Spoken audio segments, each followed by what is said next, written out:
We can all have uncontrollable thoughts from time to time. We drive by an old job that we used to work at, or if we're going by a cemetery where a family member is buried, different thoughts, memories, emotions can come up and cause us to have anxious thoughts. We can get caught in thought spirals or go back in the past to relive certain memories. I mean, sometimes for me, I can just wake up anxious based off of whatever dreams I had the night before. And these are all things that are perfectly normal that we all have to deal with. But when things start coming up more and we realize that at some point every day we're starting to feel anxious, then we might have to take a look at what is causing us to get anxious so frequently. Yo, it's your friendly neighborhood knucklehead, and in this video, I'm gonna talk about getting to the root of our anxiety. Now, there's no way around saying this, but uncontrollable thoughts and consistent periods of anxiety are all signs that we have something deeply repressed that needs to come up and be observed. All of our thoughts are coming from an emotion. And if we're starting to have thoughts that are bubbling up and bubbling up and bubbling up, that is a sign that we have repressed a certain emotion and there's added pressure being added onto it, whether we know about it or we don't. Sometimes it could be an easy thing, like if we're going through a period of financial hardship, we can look at that and say, yeah, that is bringing out some pressure within us. But if we dig a little deeper, we begin to realize that whatever is going on in the present is not an isolated incident. It's likely triggering something within us that has been repressed from the past. And whether you like it or not, you have repressed or suppressed emotions or traumas in your childhood, especially if you're a creative person. And when I first started going to therapy to try to get a handle on my anxiety, I was diagnosed with just a general anxiety disorder, somebody that's overthinking and gets lost in what's called cognitive distortions, which is basically like jumping into a rabbit hole over and over and over again. Now, it wasn't until recently I started talking to a new therapist that actually said those cognitive distortions and the general anxiety disorder is actually a secondary effect of the root cause, which is post-traumatic stress disorder. A lot of us might think PTSD is only for people in the military or people that have gone through like near-death experiences or something like that. But there's multiple forms of PTSD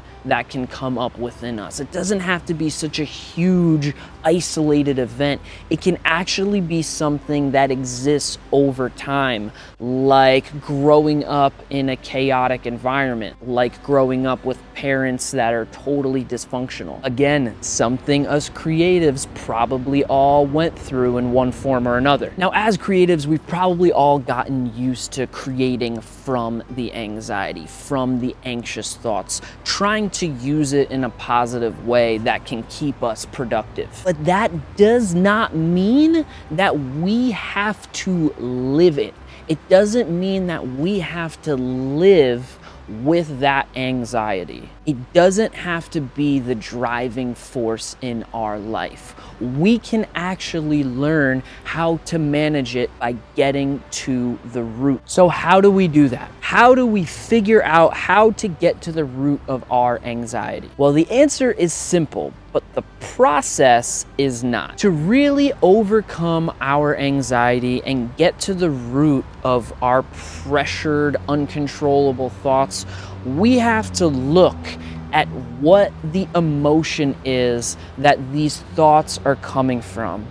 Where did we suppress something? We have to take ourselves back to those situations and let them go. This is not something that happens overnight. In fact, it could take days, it could take weeks, it could take months, it could take years. But the important thing is that we start thinking about things differently. We change our perspective on our anxiety. We become more self-aware about our past and what's going on internally. So this is how I've been going about it recently. And I've learned this stuff from the David Hawkins book that's called Letting Go. And in that book, he writes a really good way of starting this process of learning how to surrender and let go of our past is by trying to put ourselves there in the morning and at night. So in the morning, we can wake up and just sort of sit with our thoughts for a little bit.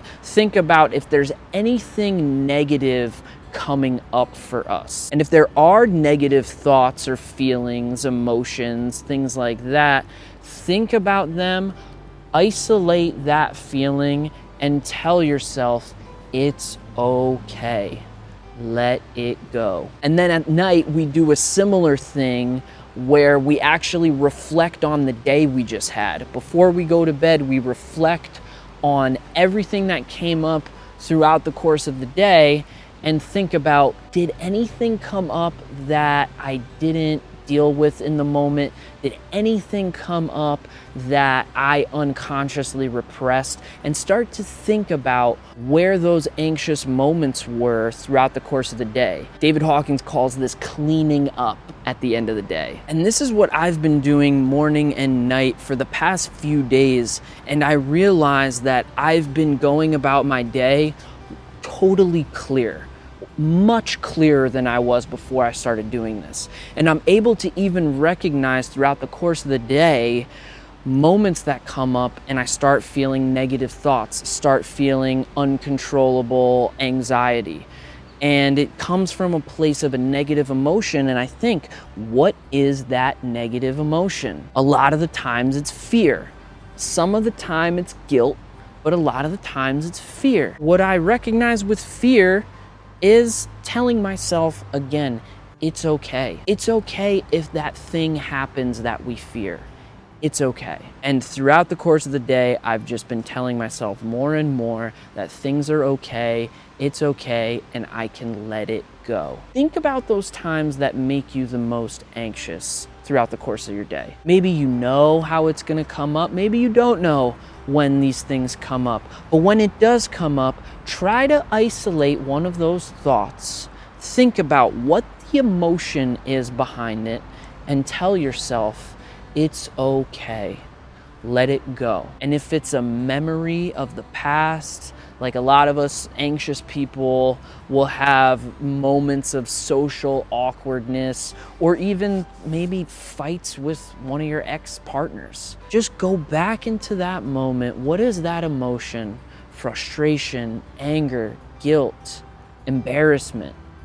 And tell yourself it's okay. Forgive yourself and let it go. It doesn't have to define who you are in the present. It doesn't have to be something that can trigger you in the future. We can just let it go. If you like this video and you want more videos like this, shoot me a comment below, give it a thumbs up, and of course, subscribe to the channel. Up here is the last video that I did on the adult-child syndrome, how to identify things about that within us and how to see it in other people. And below here is going to be my playlist on my healing journey, which is where I identify the things that are coming up within me, get a little bit vulnerable on it, and share how I've been healing. Thank you so much for watching, and stay creative.